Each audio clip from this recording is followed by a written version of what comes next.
10th prince meant to Zhu Yan and the Zhu family. His words held much weight to Zhu Yan. You have agreed?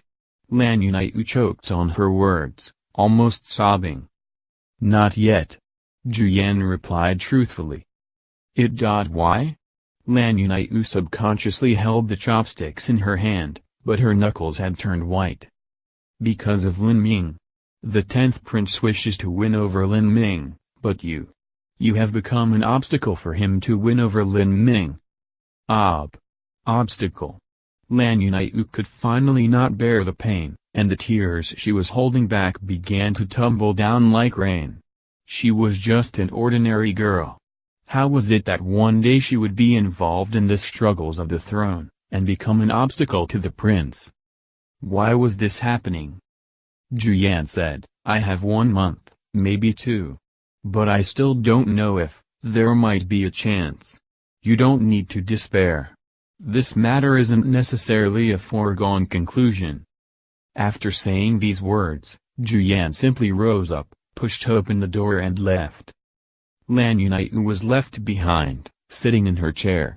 She looked as if her soul had been lost. She knew her situation. Although Zhu Yan had said there was an opportunity, she was not naive enough to believe this. If she ever became an obstacle in his path, even if just a little, he would not hesitate to get rid of her. Thinking of this, Lan Yunai felt a surge of inexplicable sorrow. She absent-mindedly rose, opened the door and left. The main hall of the Great Clarity Pavilion always resounded with boisterous noise and chatter. A crowd of aristocratic sons indulged in their desires and were having fun, raising goblets to drink from. The delicate bronze goblets were covered with a lifelike design, as if it were the mouth of a monster that was opening its jaws wide to swallow her. Luxurious halls, velvet rugs, the gentle sounds of lofty strings and wind instruments, fine jade plates and golden bowls filled with the best delicacies. She had once longed for these in her dreams and pursued them, but now they only made her feel desolate.